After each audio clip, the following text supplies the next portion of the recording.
All right, welcome to the agenda on Dominion Television, where we delve into the polity of the Nigerian state as it concerns you. Trust we had a great weekend. All right, I'm Chike Ubogo. On the agenda today, we have so many headlines such as multiple killed, others abducted in coordinated bandit attacks in Zamfara. 5 killed, 7 injured as bandits attack Benue Market. 16 killed as bandits attack Kebbi community. Armed herdsmen killed 11 in fresh attack in north-central Nigeria. 5 killed, 7 injured as bandits attack Benue Market. 3 killed as bandits attack community in Sokoto.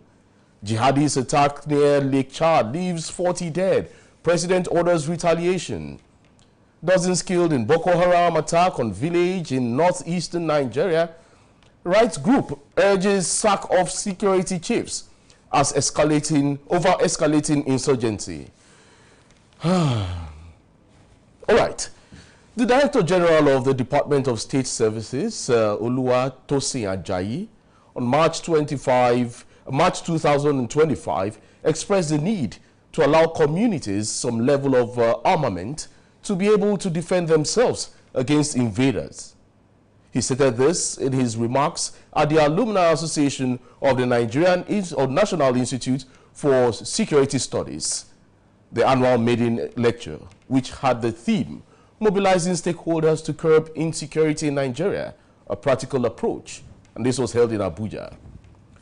Citing examples of Siawas and Azare, the people in Bauchi, the DG DSS said the locals were able to kill all the invaders because they had a better understanding of their environments.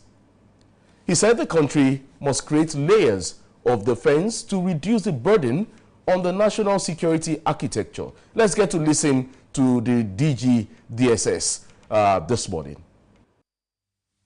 When I was state director in Bauchi, most of you will remember an incident in Azare. A group of terrorists, the Boko Haram, then had invaded Azare. They were shooting in an attempt to kidnap, and the community chased them. They killed some members of the community, but the community members killed all of them. The last guy, Khalid, climbed onto a tree and was firing. The community stood, they were resilient, and they killed Khalid. Since that day, there has not been one terrorist attack in Azare. As a matter of fact, the former head of state, General Ibrahim Badamasi Babangida, said, and I quote, if we want to stop or curb this terrorism, we shall emulate the Azare example. Tafawa Balewa also happened to be a local government in Bauchi that was always in flames. And the people of Bogoro and some part of Tafawa Balewa, where the Siawas are, rose up on one occasion. They knew their terrain better, climbed onto trees and mountains. When the invaders came, they did not only repel them, they seized their weapons. And since then, you can attest to it that you hardly hear about Tafawa Balewa again. What I'm trying to say, the practical approach to mobilizing people, is that you have to get everyone involved. You do not expect the Nigerian Army, police, DSS, to protect every Nigerian or every community. It is not going to work. It is impossible for us to deploy to every community in the country. It is unimaginable that any security agencies that has the resources to do it. So as we live here, we all belong to one community or the other. What we have to start experimenting is how we can make the community to prepare first, if the first line of defense for us. Our culture is communal. We do things together, festival together, ceremonies together, wedding ceremony, whatever. So why can't we fight some miscreants, some charlatans among us together? The community should say, you cannot come here. This is what Tafawa Balewa has done. If you go to that community to attack them, you'll be sorry for yourself. I challenge anybody to try it. And this is the way we have to do. We have to allow some level of armament for the communities, and they can serve as the first line of defense. Those of us who have some influence, the elites in society, discuss with your communities, come to us, get some sort of approval and guidance, and then we can stop these criminals. We have to get the communities. All right, that video clip was courtesy News Now. All right, that's the voice of the DG DSS, Adeola Ajayi.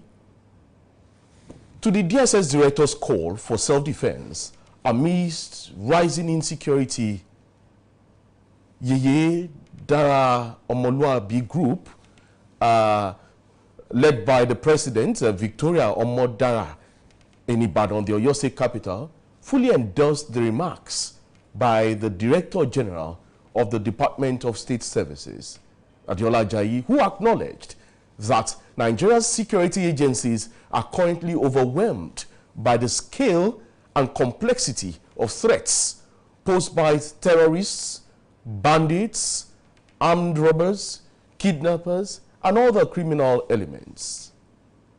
It's called for citizens to take proactive steps to defend themselves as a sober recognition of the harsh reality on ground. Let's get to listen to Victoria Omodara this morning.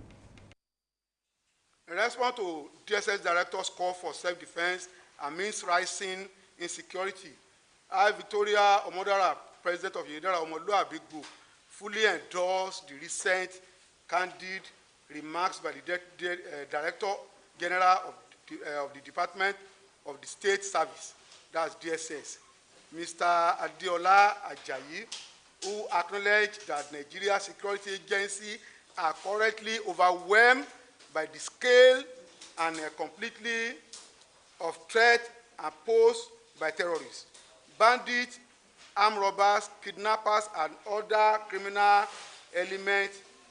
Is called for citizens to take proactive steps to defend themselves in a sober and recognition of the harsh reality of the ground. Similarly, the Chief of Defense Staff, General Christopher Musa, and represented elder statesman T.Y. Danjuma, has both emphasized that while the military and security forces continue to intensify operations against insurgents and criminals, the challenge will remain formidable, and citizens cannot solely rely on security agencies for their protection. The collective voice from our security leadership endorses the urgent need for community to organize a safeguard themselves. Urgent call to action for Yoruba community. In light of this development, I urge all the Yoruba people to heed this clarion call by organizing community defense initiative to reclaim our forest, farmland, and neighborhood from the marauding terrorists and kidnappers. The persistent attack of farmers and rural community have severely disrupted food production in Yoruba land, contributing to scarcity and economic hardship. It is imperative that we take ownership of our security to protect our people, land, and livestock. Now to discuss this in the studio is Dominion Brokers Group in-house analyst and development researcher John Izuchukwu. John, Good to have you here this morning. Thank you for having me, Chike. Good morning. All right, what are your thoughts on the call for self-defense by the DG DSS and even elder statesman T.Y. Danjuma, especially now that insecurity is on the rise? Yes. When leadership has failed, that's what you get. Because the Nigerian Constitution, Section 14, subsection 2, the first section states that sovereignty belongs to the people. And it says subsection 2, without ambiguity, says that the protection of life and the welfare of the people lies in the hand of the government. So when leadership has failed, government has failed, and they want to throw the bulk of the responsibility to the people. And what that means is that the state, as it were, in its original conception, is beginning to fail. Because if you ask me to go defend myself in a state where my resources, the taxpayers' money is used to fund the security agencies of Nigeria, no doubt that you cannot get a state where the security agencies will be everywhere at the same time. But we're saying that leadership has failed and they must take responsibility, because the man speaking is one of the guys who are the top echelon of Nigerian security agencies. He has he has a vast information at his disposal for him to make such an informed statement. Yeah. It means that there are certain things he is aware of that are not available in the public domain. But for us as ordinary people, we must begin to look at, is this a reality? Can this be achieved? Because you are saying people should, defend themselves with what? With what? The security, the guys constituting the nuisance today in our security system, you cannot say those guys don't. What they have is serious ammunitions. And have you put plan in place to curb proliferation of small arms and light weapons? Because you cannot tell the aftermath effect of telling people to defend themselves and they can have access to weapons. Like giving a blank check to more insecurity, what will it mean for the public safety? Considering our level of education, considering our cultural background, and considering the already divided country, through the lines of ethnicity and religion. Considering several conflicts that is resting upon long-term tensions and marginalization and pain and grief all along. So how do you expect people to respond when they have enough arms to defend themselves? So I think that this conversation, is on for some time, but is not as simple as the man said it. Because you will recall that part of the major challenge we have in the Northeast today was that part of those who equipped people for them to rig elections for them, particularly in 2011, when the former president said some people's blood will be let flow like baboon, those boys that were equipped were part of the major security problem we have today. So you cannot make such statement and expect that the ordinary Nigerian on the street, who does not have money to even feed himself, can have access to weapons. And if he does, what is the guarantee for the safety of everybody? No doubt that, part of, I think in 1994, the United Nations came up with what is called the human security. And top of that is personal security, which is people should live without fear and without harassment. They should be able to live a good life without any intimidation. So when the state is already failing, you see them now pushing responsibility of this personal security of people to themselves. And what that means is that you cannot guarantee the safety of the public. Well, you're talking about dynamics to be put in place to making sure these things work. What are those dynamics that the government need to put in place to make sure that this issue of self-defense or community armament will work in Nigeria? Let me tell you, there are literatures who have shown that over about 500,000 weapons, arms, light arms, and small light arms and weapons that are available in West Africa, a huge chunk of it is in Nigeria. As we speak, the light arms and weapons that are available in the hands of people is unimaginable. Now, if you now decide to say people should go ahead and defend themselves, are you ready for the public escalation in terms of our safety? Because, you see, when you have an hungry man who has access to AK-47, he can easily convert it to helping himself. You have a young man who is frustrated out of school, has no job, and he has access to weapon. He has a group of people who have access to weapon. You don't know what they can make of it. Pressure is everywhere. So, you see, I'm sure they are not putting all of this into consideration. The fact that the police has the liberty to, restrain people when there are cause for civil engagements, it may not be easy in the days where you have the larger chunk of the young people having access to these light arms and weapons. It's not going to be easy.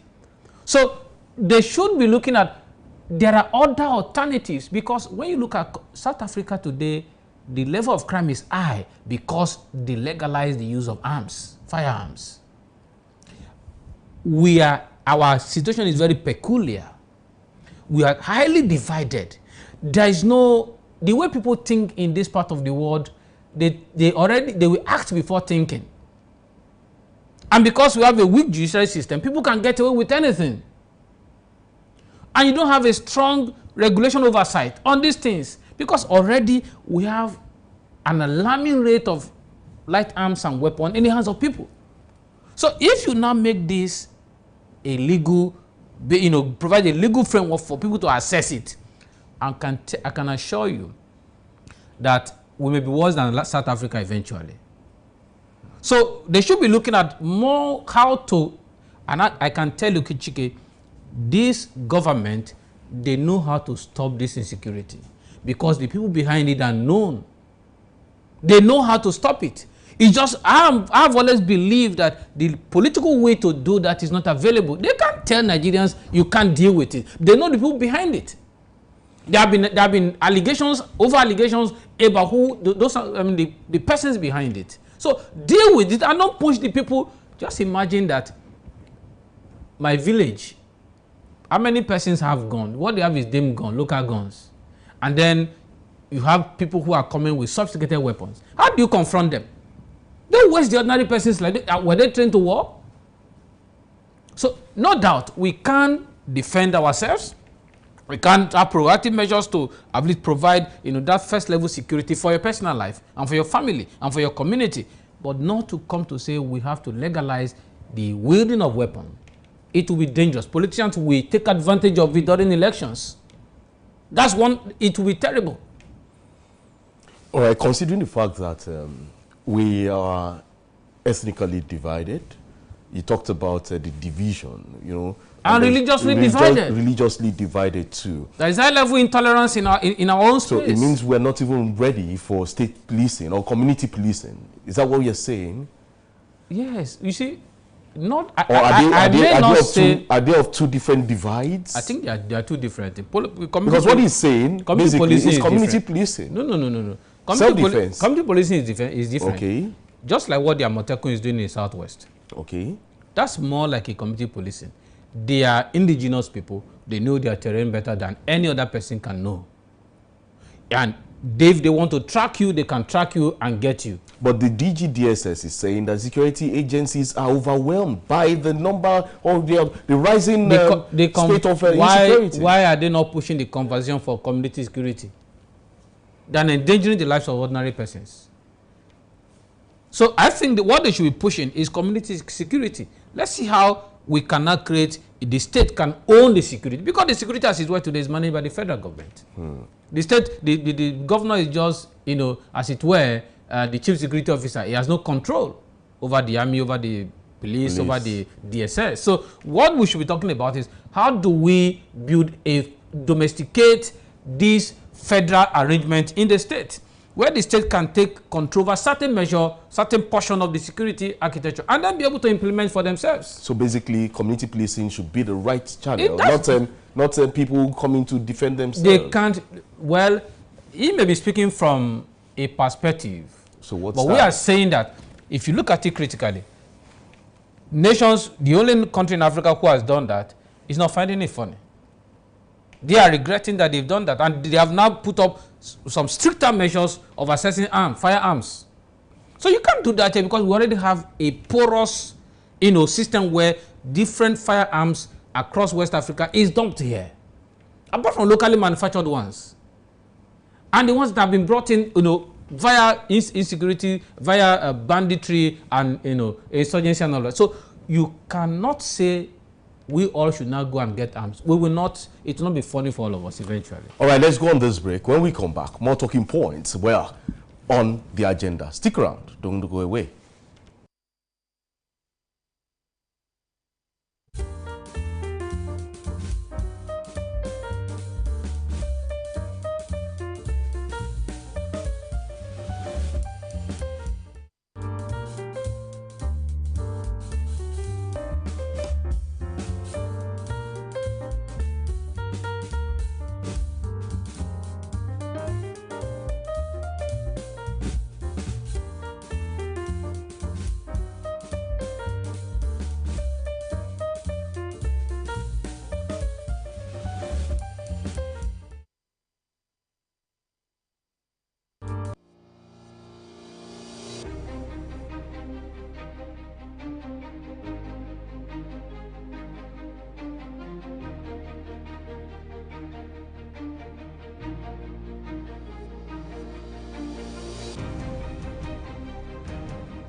All right, welcome back from that short break. To round off from that security issue, what would you say should be the right thing government should do to make sure, at least to the barest minimum, insecurity in Nigeria will be doused?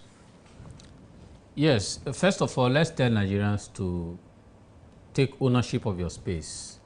And what that means is that if you see anybody who is unfamiliar, anybody you don't know in your neighborhood who appears to, be posing some kind of threat, report the person immediately. And because don't forget that terrorism is also working on the psychology of people, because they want to push fear so that they can get at the government. Push fear into the people, they can get at the government. So first of all, don't be too afraid. Do you understand? Because the truth is that this country belongs to all of us. We are not from Chad, we are Nigerians. And nobody is more Nigerian than the other. So don't be too afraid of your space. Be there. Take charge of your own environment. Then we call on the government to implement the right policies when it comes to intelligence gathering and intelligence dissemination. And they should have the political will to deal with any person that's involved in this killing. When you look at the statistics, the number of persons you were reading out from the dailies, an average Nigerian is mentally disturbed by looking at the number of killings. These are human beings, these are not animals. Well, mentally disturbed doesn't mean derogatory. It's just no. It's just mental health issues. They are worried. Yeah. You wake up every day, don't know if you are going to be the next person. you are in one place, you are thinking of your relatives in those communities. So we should all, be involved, but not in terms of carrying arms because I don't have the weapon. Even if I have the weapon, am I trained to kill? Some persons can't stand blood. So the government still have, they are still the one who will take responsibility for providing security. They should not throw the blame to the people. And they shouldn't give the people a blank check to operate with. They should be the one to provide security. Whatever way is going to be done, you see, you don't hire a CEO and the person is not performing and you are there pampering the person. You'll be sacked. So if Mr. President is not up to the game, he should either step down and not occupy the seat, and the people are dying. I don't just want to start comparing statistics of people who have died in this government and in past government. Because we are supposed to inspire hope, and people should be strengthened more in confronting this present challenge. We know that this challenge is going to pass. Nigeria will outlive it, and we as Nigerians will outlive it. But the enemies of Nigeria will be the one to pass eventually. So we must look at it again. Let Mr. President live up to his expectation as the president of Nigeria. He is our president. At least today, he is there as the president of Nigeria. He should be able to do something significant. That will show that, by any means he got there, let him deal with this issue. We have not seen, the economy is bad, security is bad. What is the benefit of Nigerians for him being there? All right, let's talk politics now. As the fertile fields of Nigeria, especially Benue, Plateau, Bauchi, Borno, down to Edo and Ondo states, are bleeding daily from the persistent onslaughts of the so-called armed herdsmen, bandits, Boko Haram terrorists, and ISWAP insurgents, wantonly wasting innocent lives. What keeps dominating our public space are the antics and gimmicks of our political predators to hang on to power come 2027. Millions of Nigerians cannot go to bed boasting of 3 square meals for the day, or their 2 eyes closed, as the cost of living has skyrocketed far beyond the quivering palms of the common man. But do our politicians really care about this? That is a million-naira question.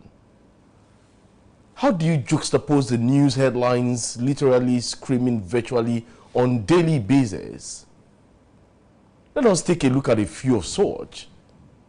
For example, Bode George slams defectors as the long-term chieftain of the People's Democratic Party, PDP, expresses utmost dismay and deep disappointment over the news of 5 state governors elected on the platform of the party scheming to cross carpets to the ruling All Progressives Congress, the APC.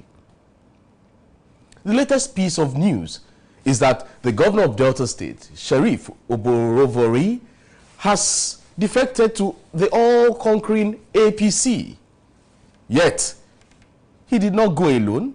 Moving along with him is one of his predecessors, the former governor of the same Delta State, Ifeanyi Okowa, who incidentally was the vice presidential candidate to Alhaji Atiku Abubakar in the 2023 general elections. Talk about political dynamics, and you have it here. In fact, so serious is the current dismal descent of the PDP that the former secretary of the federal government, Babachir Lawal, denigrated it, describing it as an incurable virus that will not be considered as a part of the coalition against the Tinubu-led administration. But what is of serious concern is that of having a one-party state or riding roughshod over all manner of opposition and eventually making Tinubu to be all and the end all to the political structures here in Nigeria. There comes in the growing influence of the Social Democratic Party, SDP, with the former governor of Kaduna State, Nasiru Ahmed El-Rufai, acting as the catalyst.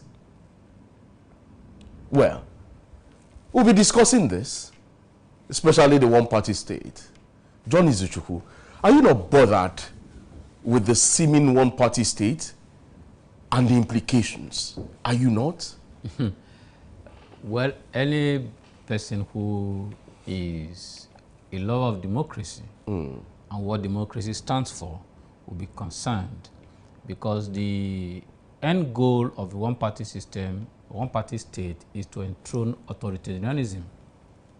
And so, democracy, as it were, provides for multi-party arrangement, where there are, other options for the citizenry, for the electorate, when it comes to, a democracy fulfilling that requirement of having periodic election that is credible, fair, and that is all-encompassing. So, as we speak, it is not good for our democracy, particularly because we are trying to consolidate this democracy.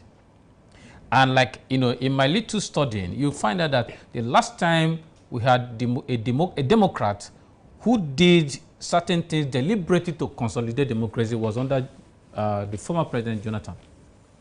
The last president, and even this current one, seems to be lauding their personal ideals over what is supposed to be democratic ideals. Now, one-party system, albeit, is not going to be achieved overnight. What we see is a docile, weak opposition party as against being strong and viable. And so, don't forget that power cannot be served a la carte. A lot has to go into it for you to get power. And so, the master himself is at the game. The master in the game is playing the game, and he's played all the opposition party out of the arrangement. So, but I think that there is an elite conspiracy in this arrangement. Okay. What's happening currently is not just driving towards one party, and there is an elite conspiracy, and that conspiracy is to capture Nigeria as a state. Because what you are going to get eventually is a state capture. It will mean where all our institutions are weak, they are crumbled, and then anything goes, because the political actors now determine the conditions and then the rules of engagement in the politics. So it will not no longer be democracy, because the people to whom power belongs to are already schemed out. So what we have today is unfortunate that the man who claimed to be a Democrat to the core, and I was reflecting over the weekend, Chike, if Mr. President today claims to be a follower of the winner of the June 12th election, they are not June 12th election, and if this is what he learned from him, we should not be rethinking. Does it mean that they had seen, the guys who are not that election had seen the tendencies of his mentor to do what he's doing today? Because most of his actions are undemocratic. Trying to collapse all the other opposition party to one party system is highly undemocratic. And it tells me. But in a practical sense, no ruling party wants a strong opposition. No. You see, that's the challenge we have in Nigeria. Because do you see what's happening in South Africa? Julius Malema and his party. You see, you have that space where, yes, you are the ruling party. You have certain advantages, but you should not gag all other parties. Allow them express, because there is something about divergent opinion. There are certain voices. Your people may be praising you that you're doing what is right, and suddenly someone is bringing a different opinion, a different perspective. Because at the end of the day, it is the Nigerian people who are the receiving end. And whatever you are doing, knowing that power is transient, you're not going to remain there forever. You should take advantage of the time to, bring development to the people. So it doesn't matter if the idea is not coming from your party. So we have a ground where there's competition of ideas, there's contestation of ideas, and superior ideas should prevail, irrespective of where it is coming from. So that's why you need a strong, viable opposition party that can challenge you. And of course, don't forget, this president himself was a champion of an opposition party when they were in opposition. You said something on this set. Please. Said, hold on. They were a champion. And you remember Lai Mohammed, the man who traded with propaganda so much that the PDP under Jonathan was always trembling of Lai Mohammed. Okay, so John Izuchukwu, you said on this that the kind of democracy we practice in Nigeria is unique. Certainly. It's not, you can't find it. It's not common around the world. Yes, even that is the case.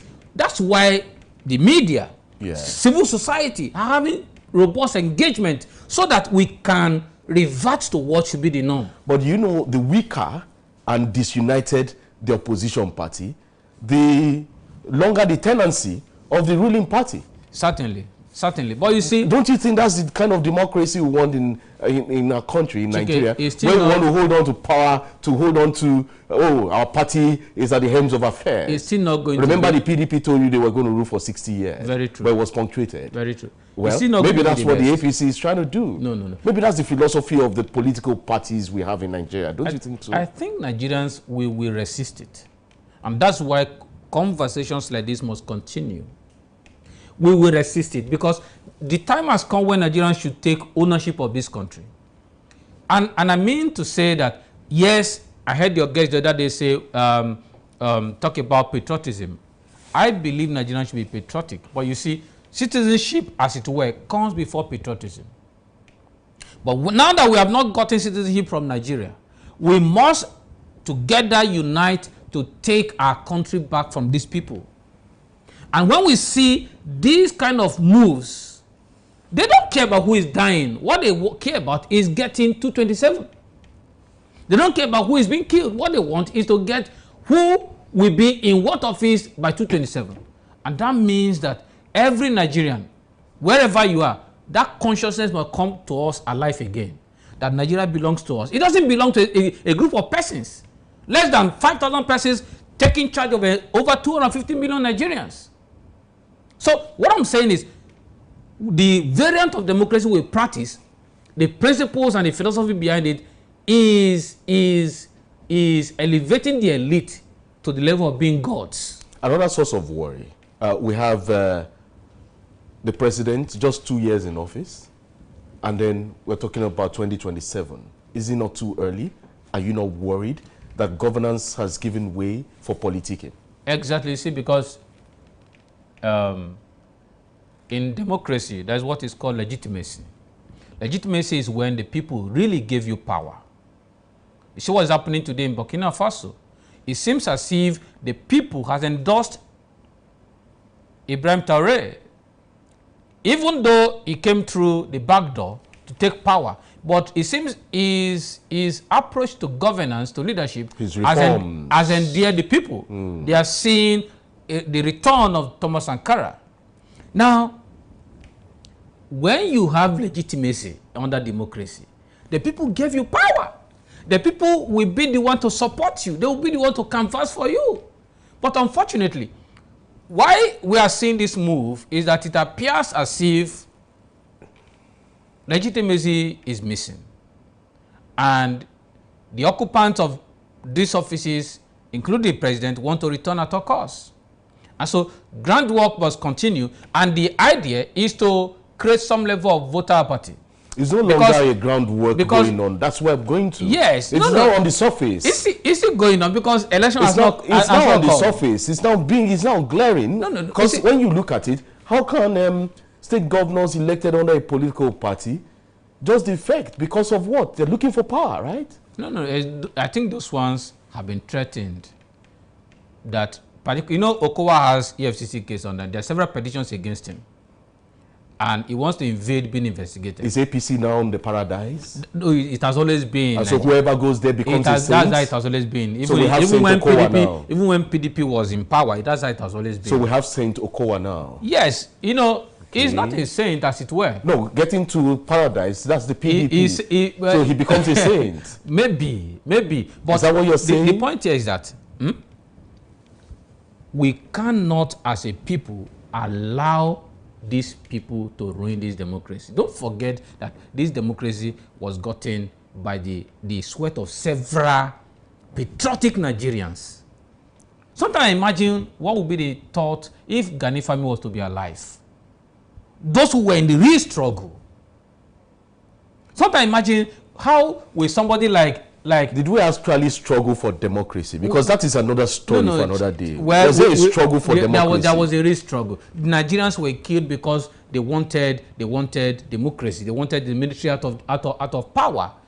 There were guys who were killed. There were guys who were maimed. Till today, there are still people who are suffering. If Abubakar didn't have the strong will to drop the khaki and give it down to the Agbada men, Chike, we won't be talking about democracy. It was today. because there were several pressures. Pressure? There were several on the military? There were several pressures and several lobbying on the military? That's what it is. From the civilians? Don't forget that when we look at the entire scenario, what played out for him to resign, he didn't want it by himself. He didn't want to give up by himself because they know what they get from it. But the truth is that there were several pressures locally and internationally. That the time has come, Nigeria was ripe to transit into democracy. Well, if we are going to champion the leadership in Africa, as we claim to be, we must set a pace. So now, at this point now, let me take you on this. At this point, were we actually ripe for democracy? And then have we championed, have we lived to the billing of gaining democracy in 1999? Have we led Africa? Chike, like I said the other time, democracy has its benefit today. And one of it is this freedom of press. One of it is that your fundamental right can be, if it's violated, you can seek redress in a lawful court. There are several benefits we have gotten from, even the civil society space that is flourishing today in Nigeria. Democracy has provided certain things. It may not have done too well because of the current managers.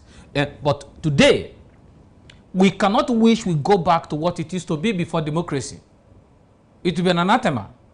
It is unacceptable.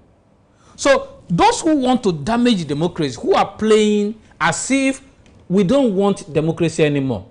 Because the moment you become reckless, which was the same mistake the First Republic politicians made, you become reckless. You give room for certain enthusiasts to, want to undermine the process and come up again. Do we have reckless politicians today? That's what we have today. People who don't care about their citizens, they are so corrupt, they loot, they flout all, they are looting resources everywhere, they harass and intimidate using state powers. They don't care about you. So until we have concerned people who are human in their thinking. You see, because I sometimes imagine, what do you do with this kind of money you are looting? It makes no sense for a normal human being to stack this money in foreign accounts overseas, and your people are dying. I do drive across the street. Every time I walk through this street, I see people who are poverty that is palpable. And someone is living large, is happy. Don't you think that these same people can destroy all the legacies you are putting in place? You send your children abroad. Don't you think these same children uncared for people can become the tools to destroy all that you are building tomorrow? So we are saying that, for me, democracy has its goods.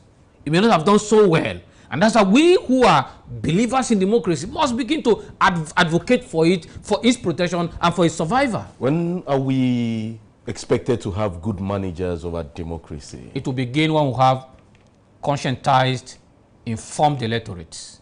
Beginning from the, you know what happens at the world level. You have people who are hungry people. They are the puppets of the politicians. They put them there. The moment those guys are giving money, they elect anybody who we as electorate now, bandwagonly and then endorse them. But if we have people who are sane, who are informed, the leadership first begin at that world level. You cannot have responsible people to come into power through that process. Then it will be easy for us as electorate to make informed decisions and say, oh, okay, the parties have brought out 3 good persons. Then we cannot make a choice of one. The primary purpose of government, which is enshrined in Section 14, subsection 2B of the 1999 Constitution as amended, that it is, instead of the set of leadership not matching its mandate and yet self-beating about its achievements without listening to the cries of the led majority and outrightly condemning all forms of criticism. Should governance not be skewed in favor of the majority of the people instead of kowtowing to the whims and caprices of the favored political leaders and their largely mesmerized apologists. Nigerians need to be reminded that a one-party state may worsen the insecurity conundrum, exacerbate the economic hardship with the attendant job losses, and gradually take Nigeria to the precipice. Would we survive this in the nearest future? I think what we should be saying is the remains of the opposition parties should put their hearts together to stand as a considerable opposition for the next election. When you say the remains, what is just left of the political party? That is what exactly what I mean. Are you saying they've become a carcass? That's what it is. Looking at what's happening in PDP, for instance. But the carcass is not expired yet. No. They can still put their hands together. 2 years is a lot. Okay. 2027 is still a distance away. They can put their hands together and then provide an alternative for the Nigerian people. But that's what we want. What if at the end of the day, the ruling party buys off all the existing political parties? We hope that men of good conscience will rise to restore and to reclaim these opposition parties, because it is for our own interest. What will be the implication if that happens? It will mean that you will have even the right, the freedom of the press may be threatened. So that could just be an authoritarian government may be enthroned by doing that. Okay. It will mean that Nigerians may not come out for elections. Elections will just be go there and win, and then by the time they come back, it will be terrible for our democracy. There will be several uprisings, and it may lead to unmanageable crisis in our country, and we don't want to see it. Citizen apathy towards government? Yes, a lot of things are going to happen. Because if we are pressed beyond this, you don't know what can happen, and Nigerians will now revolt. So, and civil unrest is not always the best. So we are hoping that this present government and the political parties will put themselves together so that Nigerians can have the best at the end of the day. Because at the end of the day, the presidency is not an entitlement to one man. The presidency is to bring development to Nigeria. And so we cannot hope that we only have one choice and it will be the APC alone. No, we want multiple choices, so that I think just imagine a house where all of them are APC.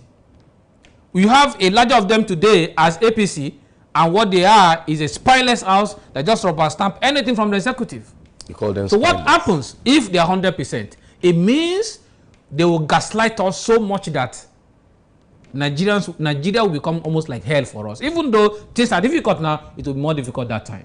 All right, thank you, John Izuchukwu, for featuring on the agenda this morning. Let's keep the conversation going. Just do follow us on our social media platforms on YouTube, Instagram, Facebook, and TikTok. It's at Dominion Broadcast, And on the app X is at Dominion Cast.